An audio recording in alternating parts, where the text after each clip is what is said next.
Глобальные изменения климата, вопросы экологии и природопользования все больше и больше волнуют не только жителей республики, страны, но и всего мира. О актуальных вопросах экологии и природопользования мы поговорим с исполняющим обязанности министра экологии республики Евгением Перфильевым. Евгений Андреевич, здравствуйте. Здравствуйте. Скажите, пожалуйста, вот все наблюдают за происходящими изменениями в климате. Как наша республика, она неотделима от всего мирового процесса? И как вообще вот в Якутии происходят эти процессы? Есть ли глобальное потепление все-таки? Чувствуется ли оно? Ну, наверное, правильнее говорить не о глобальном потеплении, а об изменении климата, которые происходят не только у нас на территории республики, но и на территории страны и в целом всего земного шара. Я думаю, бояться этих изменений нам не нужно.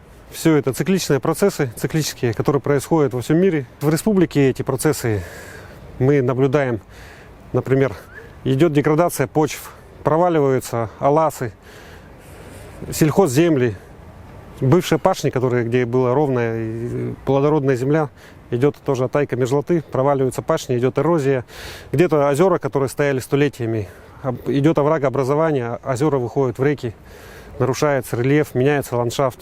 Ну, процессы идут постоянные. Также видят у нас и жители городской среды, когда столбы, пеньки у нас через асфальт растут, вот это влияние мерзлоты очень сильно у нас. И в последнее время уже на федеральном уровне обратили внимание, что за вечной мерзлотой все-таки нужно наблюдать не только на уровне Института мерзлотоведения, который у нас единственное в нашей стране, есть такое уникальное заведение научное, Институт имени Мельникова в городе Якутске расположен. Ну и на федеральном уровне сейчас принимается программа, и под эгидой Росгидромета планируется финансирование определенное, и будет система мониторинга, по-моему, 140 пунктов наблюдений по территории страны будет. Я думаю, большинство будет у нас на территории республики, эти пункты наблюдений. Пока планируется все на инфраструктуре Росгидромета, на инфраструктуре нашего Якутского ГМС, в частности, если говорим о территории республики. Ну и также у нас есть республиканская программа геокриологического мониторинга, которая, я думаю, будет как-то гибридизирована вот с этой федеральной программой. Потому что проект очень масштабный, глобальный и очень дорогостоящий, к сожалению, где нужно и дорогое оборудование, и высококвалифицированные кадры, и круглогодичное наблюдение за ними. Но так мы еще наблюдения, которые у нас идут, так скажем, за изменением климата. Все мы видим катастрофические пожары прошлых лет, да, наводнения. Ну, это все связано с тем, что у нас и так очень малое количество осадков в республике, по сути, как в степи, в пустыне, да, 180-220 миллиметров в год. Но это ничто, очень маленькие показатели. И у нас наша природа, по сути, вот растительная ее часть, живет за счет мерзлоты, которая дает подпитку снизу. А так, действительно, дождей мало, и в последние годы, в прошлом году 2 месяца, в центральной части республики не было осадков практически вообще. Ну, в связи с этим у нас повсеместно был 5-й класс пожарной опасности. Это, как говорится, от любой искры, от любого окурка возможно воспламенение, или от глушителя автомобиля, там, мотоцикла, который в этот момент находится вот в лесу, растительность, если есть.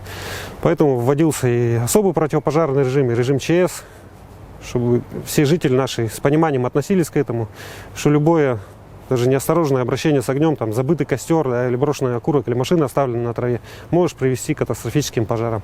И все же, опять же, это связано с изменениями вот этим климата, с уменьшением количества осадков. И очень сухая погода у нас в летнее время. И плюс у нас в летнее время стала высокая ветровая нагрузка. Если раньше пожар, возникший на 1 гектаре, мы обнаруживали, да, начинали тушить, грубо говоря, на 2, и в течение дня можно было его ликвидировать, то сейчас обнаружим на гектары, лесопожарные силы приходят, а там уже 100 гектар, 1000 гектар. К сожалению, вот такая ситуация усложняет моменты с пожаротушением.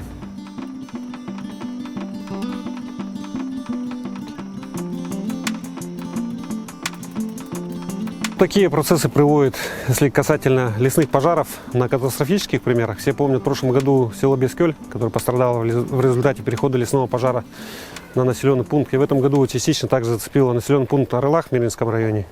Вот все это связано с очень сильной ветровой нагрузкой. Когда очень сильный ветер, пожар переходит в верховой, и остановить его уже практически нереально. Тем более, когда лесопожарное формирование находится на земле, там уже для нас главная задача спасти людей. Ну, беречь, точнее, чем тушить лес уже, потому что это нереально. При верховом пожаре это уже стихия. Это надо понимать, что стихия. Так же, как паводок весенний или летний дождевой, это стихия. Точно такая же стихия. И вот также в части вот того еще изменений климата, да, которые у нас происходят, у нас очень повысилась в последние годы грозовая активность. Именно очень сильно. Вот по Южной Якутии очень сильно идет, в Центральной Якутии, по северам. В этом году идет проект один, ну как в рамках эксперимента, так скажем. Институт космофизики нанял ребята из Синет Групп, да. И они установили 6 приборов на сети Росгидромета. Опять же, возвращаемся к Якутскому ГМС на 6 метеостанциях, которые радиус действия 500 километров, и он закольцевал между собой все эти приборы. В Южной Якутии стоят, на Западе, в Центральной Якутии. И у нас практически вся территория республики можно посмотреть грозовую активность. И мы когда начали пользоваться этим сайтом, да, мы были просто в шоке, когда увидели, насколько у нас много гроз происходит в течение суток. И большинство пожаров, которые происходят в так называемой зоне контроля, причина это гроза. И не всегда сухая гроза. Просто бывает гроза, а осадки ливневые происходят в этот момент. Они не там, где разряд молнии ударил в землю, там дерево. Подстилка очень сухая, и воспламенение идет, бывает даже не в этот день, а через 2-3 дня возгорание происходит.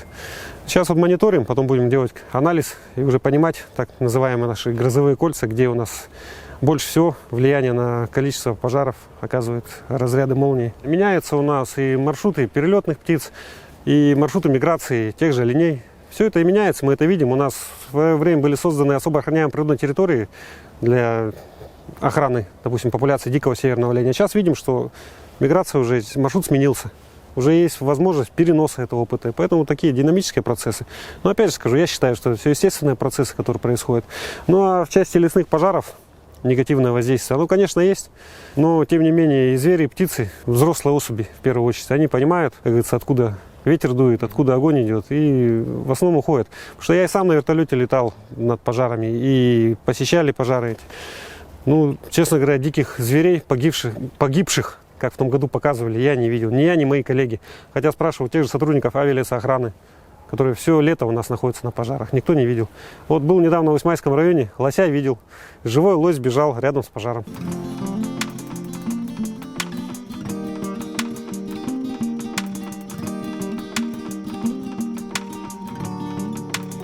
В части пожароопасности, да, мы привыкли сравнивать каждый день, как говорится, который у нас на пульсе, мы руку держим, мы сравниваем с этим днем прошлого года. Ну, вообще идет как аналогичный период прошлого года, мы сравниваем и получаем ситуации, ну, грубо говоря, на сегодня у нас было там около 500 пожаров за этот год. Первый пожар, если у нас возник 7 мая, да, этого года, то на сегодняшний день там около 520 пожаров, допустим, да. А в прошлом году за этот период у нас было 1500 пожаров. Вроде бы разница в 3 раза, да. Ну, для кого-то мало, для кого-то много, да. 1500, грубо говоря. А если считать пройденные огнем площади, то в этом году у нас 500 тысяч гектар. А в прошлом году к этому моменту было более 7 миллионов гектар. Ну, уже совершенно другая картина получается. Ну, в первую очередь, конечно же, это связано с тем, что мы усилили наше лесопожарное формирование, довели численность авиалесохраны до нормативной численности. В том году, если у нас было 220 человек, то в этом году у нас уже 555 сотрудников парашютно-десантной пожарной службы. Мы достаточно часов заключили на авиамониторинг. На малых площадях мы обнаруживаем и быстро реагируем. На тушение у нас значительно увеличилось в этом году и финансирование, и количество воздушных судов, применяемые на тушение.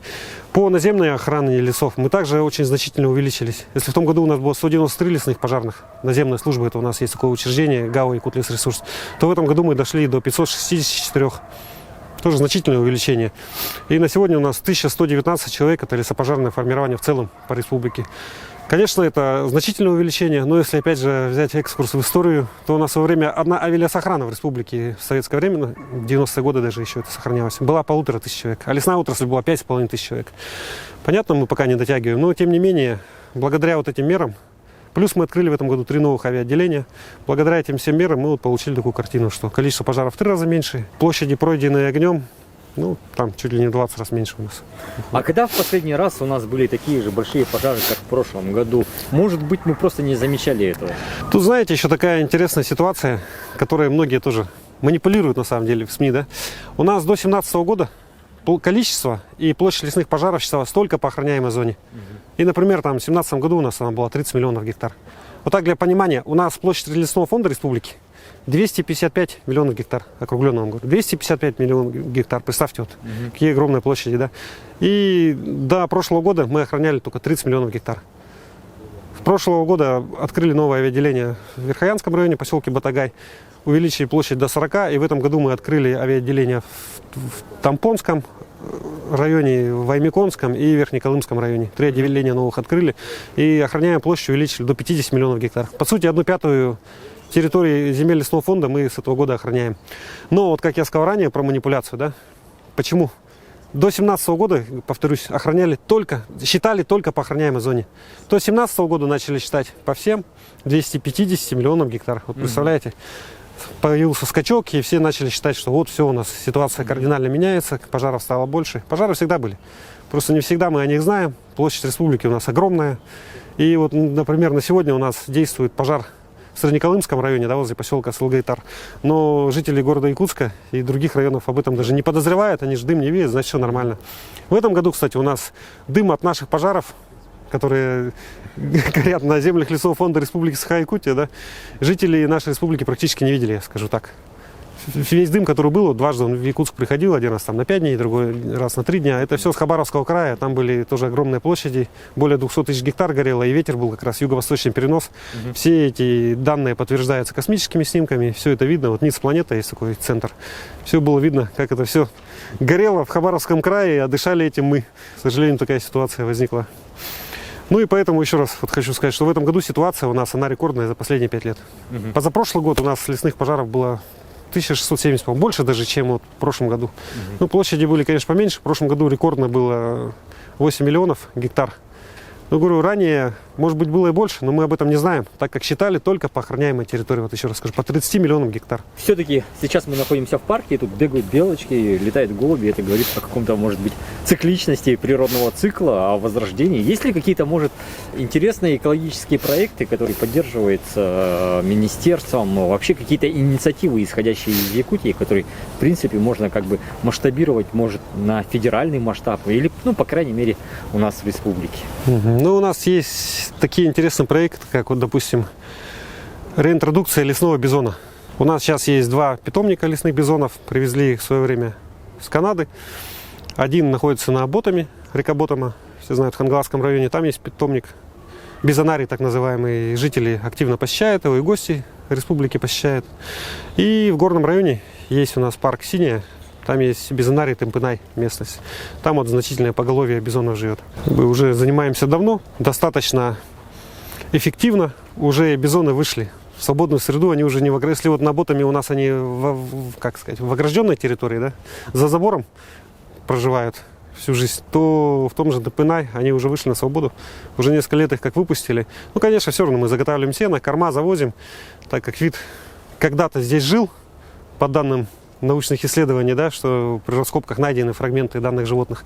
В связи с этим же была идея, что нужно его попробовать здесь возобновить этот вид на территории республики. И есть особи, которые вообще не приходят к нашим кормушкам. У них есть ошейники или датчики, мы периодически мониторинг ведем. Они ходят сами уже в автономном режиме. Живут как местные жители, как говорится, местный вид живет и не нуждается в помощи человека. Но часть популяции все-таки приходит в весенний период на подкормку. Это мы их все равно подкармливаем, смотрим за ними, наблюдаем. Идут определенные там научные исследования, изучаем. И этим опытом заинтересовались у нас соседи, Магаданская область. Они у нас купили недавно несколько бизонов и тоже завезли к себе, чтобы тоже так же их разводить. Такой достаточно интересный опыт. Ну и есть еще один вид, тоже достаточно интересный. Кстати, и овцы быка, и бизона можем посмотреть в нашем зоопарке. Наше подведомственное учреждение Министерства экологии, зоопарк Артодайду в Хангаласском районе, который находится. И вот второй вид — это овцы-бык. Тоже вид, который у нас не жил на территории республики, да, но сейчас активно прижился. Популяция уже достаточно высокая, что даже уже идут разговоры, чтобы, возможно, охоту на него начать. Есть и такое видение. Но у этого вида животного очень ценный пух, который очень теплый и даже аналогов не имеет. Там, вот, допустим, слышали, есть гагачий пух, да? Очень теплый. А здесь, как говорится, нет аналогов в мире среди естественных природных материалов. Поэтому вот такой эксперимент, даже думаем, может как-то его перевести в сельскохозяйственное русло, чтобы этот вид люди выращивали в условиях арктической тундры. Ему не нужны ни корма, ничего. Он, по сути, питается кормовой базой. Он даже не конкурент дикому северному оленю. Он ест вот мхи, лишайники на камнях. И ему этого вполне достаточно. Подкормки не нуждается. Очень автономно живет, стайно. И далеко не уходит. Живут популяциями по всей арктической зоне у нас. Такой достаточно интересный вид, считаем, перспективный, который требует развития и, наверное, поддержки на федеральном уровне.